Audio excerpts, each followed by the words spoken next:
আসসালামু আলাইকুম ওয়া রাহমাতুল্লাহি ওয়া বারাকাতুহু।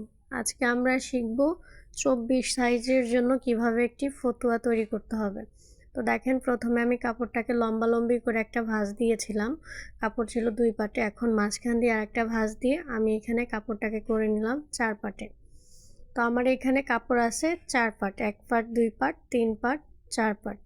তো আমার হাতের বাম সাইডে আছে বন্ধ দিক আর ডান সাইডে আছে খোলা দিক। উপরে আছে বন্ধ দিক, নিচে আছে খোলা দিক। তো সুন্দর করে কাপড়টাকে ভাঁজ করে নেবেন, কোনো দিকেও যেন কাপড়টা ঘুচে না থাকে সেদিকে খেয়াল রাখবেন। তো আজকে আমরা শিখব 24 সাইজের জন্য আপনার একটা ফতুয়ার মাপ। ফতুয়াটা কেমন হবে? তো দেখেন, প্রথমে আমাদের গলার মাপটা নিতে হবে। প্রথমে আমরা পিছনের গলার মাপটা নেব। আমি এখানে পিছন গলার মাপ ধরে নিলাম 1 ইঞ্চি। তারপরে আমরা নেব সামনের গলা। এখানে আমি সামনের গলা নিয়েছি 3 ইঞ্চি, আপনি চাইলে 3 বা 3.5 নিতে পারেন। তো তারপরে এখানে মোহরা নিতে হবে বা আর মহলের মাপটা নিতে হবে। 24 সাইজের জন্য আপনার মোহরা হবে 5 ইঞ্চি।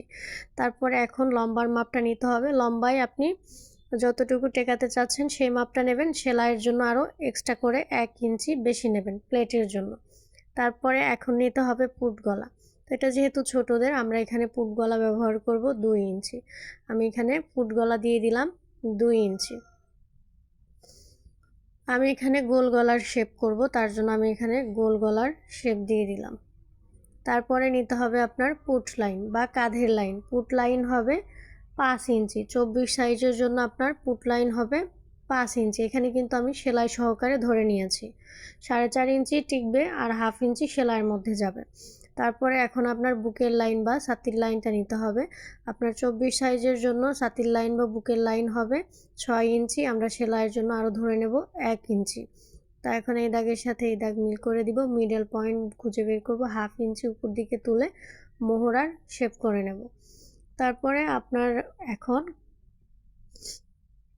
কোমরের মাপটা নিতে হবে। কোমরের মাপ হবে 6.5 ইঞ্চি। এখানে আমরা হাফ ইঞ্চি কম নিচ্ছি। বুকের লাইন যা ছিল তার থেকে হাফ ইঞ্চি কম নিলাম কোমর লাইন। এই দাগের সাথে এই দাগ মিল করে দিব। তো দেখেন, এখানে কিন্তু আমার ফতুয়াটা অঙ্কন করা হয়ে গেছে। এখন এটাকে আমি কাটিং করে নিচ্ছি। প্রথমে আমি ছোট গলা মানে পিছনের যে গলাটা আছে এটা হলো ছোট হবে। প্রথমে আমি পিছনের গলাটা কাটিং করে নিচ্ছি।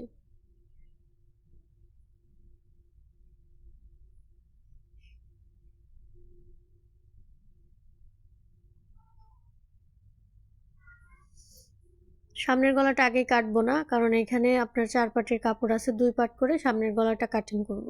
পুট ডাউন দিয়ে দিলাম। এখন মোহরার যে অংশটা আছে বা আর মহলের যে অংশটা আছে এই অংশটা কাটিং করে নিচ্ছি। কাটিং করার পরে এখন সাইডে কাটিং করতে হবে। এখন সাইড বরাবর কাটিং করে দিব।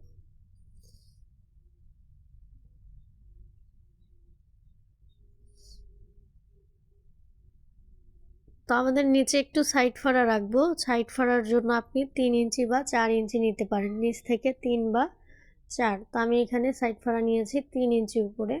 আমি এখানে একটু চিহ্ন দিয়ে রাখছি। এখন এই যে পিছনের পাটটা আলাদা করে নিলাম, সামনের পাটের গলাটা এখন কাটিং করব। এখন কিন্তু এখানে কাপড় আছে 2 পাট, আর 2 পাট কাপড় কিন্তু আমি সরিয়ে নিয়েছি।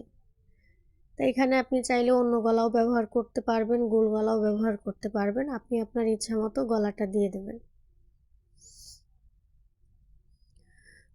আমি এখানে একদমই পুরো যে বুক ফাড়া হবে এমনটা দিব না, সামান্য একটু ফাড়া দিয়ে দিলাম বা কাটিং করে নিলাম।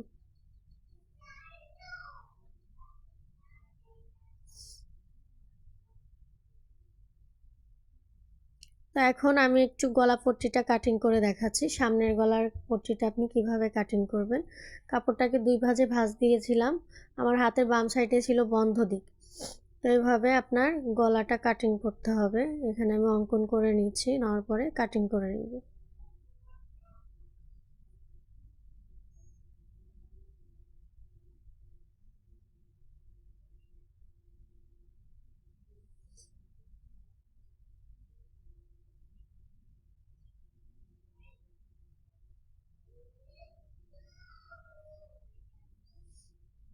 এই যে আমার গলাটা কাটিং করা হয়ে গেছে। এভাবে আপনারাও একটা গলা কাটিং করে নেবেন। এখন আমি সেলাই করে দেখাবো কিভাবে সেলাই করতে হবে। প্রথমে আমি গলা পট্টিটা সেলাই করে নিচ্ছি।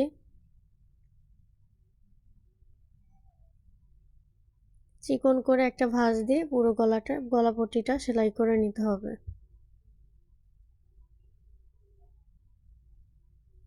একইভাবে আরেকটা গলা পট্টিও সেলাই করে নিচ্ছি।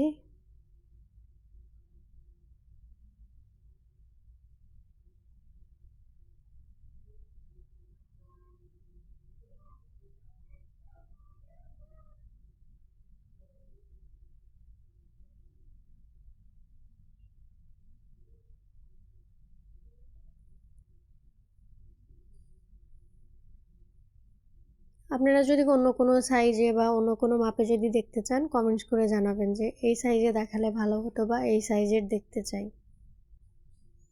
এটা কিন্তু শুধুমাত্র যাদের সাইজ হবে 24 তাদের জন্য। এখন আমি হাতার প্লেটটা সেলাই করে নিচ্ছি। এখানে আমি হাতা কাটিং করেছিলাম অফ ক্যামেরায়, হাতা কাটিং করাটা দেখানো হয়নি যেহেতু হাতার মাপ আছে, সূত্র আছে, তার জন্য দেখানো হয়নি।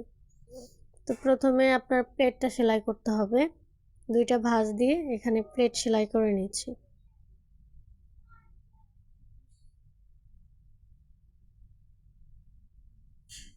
একইভাবে আর এক হাতাটাও সেলাই করে নিব।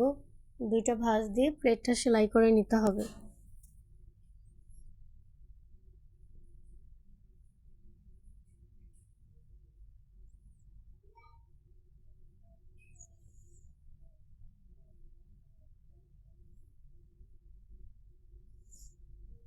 এটা হলো পিছন পাটের গলা পট্টিটা আমি সেলাই করে নিচ্ছি। সোজা দিকে গলা পট্টিটা প্রথমে সেলাই করবেন, তারপরে উল্টো দিকে দিয়ে চাপ সেলাই দেবেন।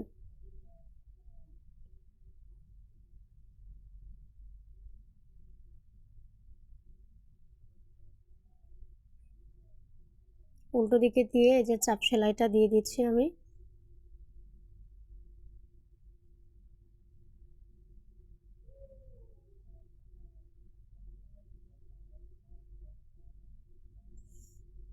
তো এখানে যে আমি পট্টিটাতে একদম এটার সাথে অ্যাড করে দিচ্ছি, সেলাই করে দিচ্ছি। এই সেলাইটা আপনি হাতেও দিতে পারেন, মেশিনেও দিতে পারেন।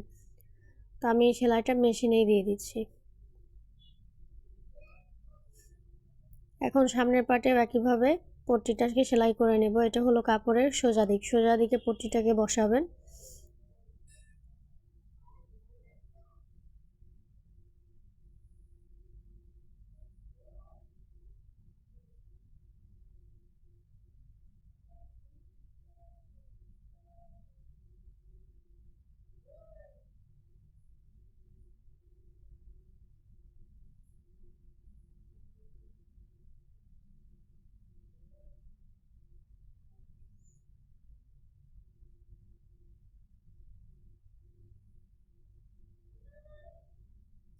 সামান্য একটু কাটিং করে নিলাম। এটাকে এখন উল্টো দিকে দিয়ে দিব, দেওয়ার পর একটা চাপ সেলাই দিতে হবে। আপনি গলাতে চাইলে পেস্টিং পেপার বা বক্রম যা আছে এগুলো কিন্তু ব্যবহার করতে পারেন।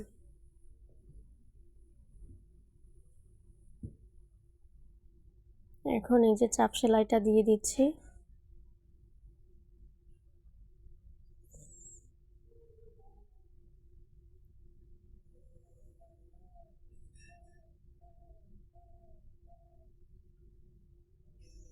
চাপ সেলাই দেওয়ার পরে আরেকটা সেলাই আমি এখানে মেশিনের সাহায্যে দিয়ে দিচ্ছি। আপনারা চাইলে হাতেও কিন্তু এই সেলাইটা দিতে পারেন।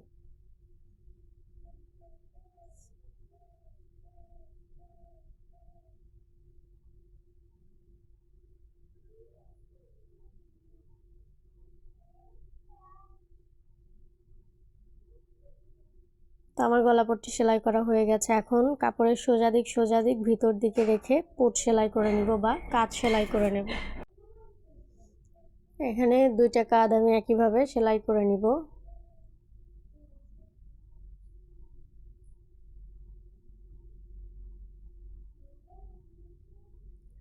দুই পাশের পুট সেলাই করার পরে এখন আপনার হাতাটা অ্যাড করতে হবে। দেখেন হাতাতে আমি একটু মিডল পয়েন্ট খুঁজে বের করে নিয়েছি।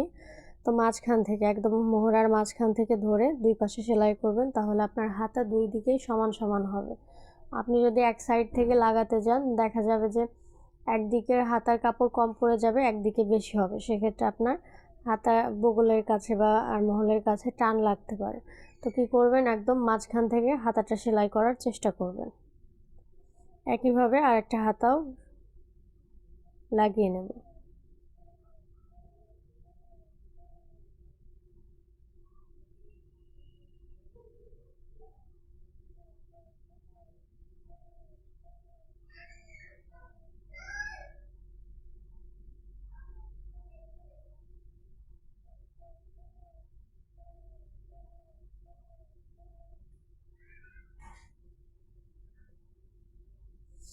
দুইটা হাতা লাগানো হয়ে গেলে এখন কাপড়ের সোজা দিক একসাথে রেখে হাতা সহকারে আপনার সাইডে সেলাই দিতে হবে।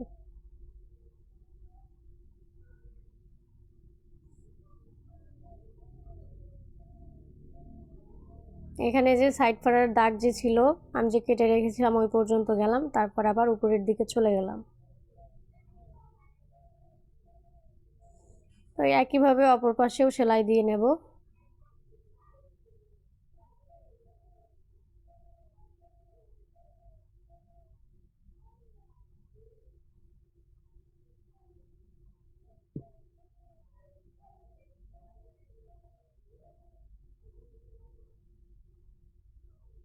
দুই পাশে একইভাবে সেলাই করে নিলাম। এখন কাপড়টাকে সোজা দিকে করে নিব।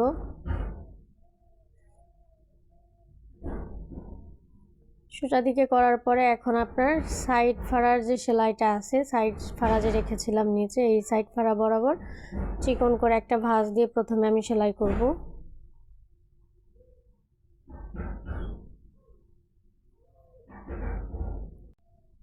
তো একটা সেলাই দেওয়ার পরে কাপড়টাকে আবার এই যে চিকন করে ভাঁজ দিতে হবে, ভাঁজ দিয়ে আরেকটা সেলাই দিতে হবে। এখানে আপনার দুইটা সেলাই পড়বে।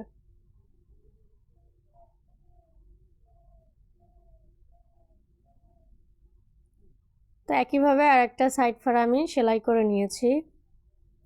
এখন নিচের যে প্লেটটা ছিল, প্লেট বরাবর কাপড়টাকে ভাঁজ দিতে হবে। প্রথমে চিকন করে একটা ভাঁজ দেবেন, তারপর আরেকটা ভাঁজ দিয়ে প্লেটটা সেলাই করে নিতে হবে।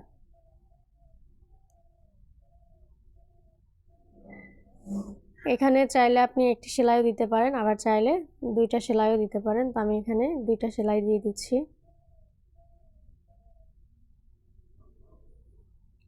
একইভাবে অপর দিকেও দুইটা ভাঁজ দিয়ে প্লেটটা সেলাই করে নেব। তো পরবর্তী ভিডিওতে আপনারা কোন ক্লাস বা কোন কাজটা দেখতে চাচ্ছেন সবাই কমেন্টস করে জানাবেন, ইনশাল্লাহ দেওয়ার চেষ্টা করব।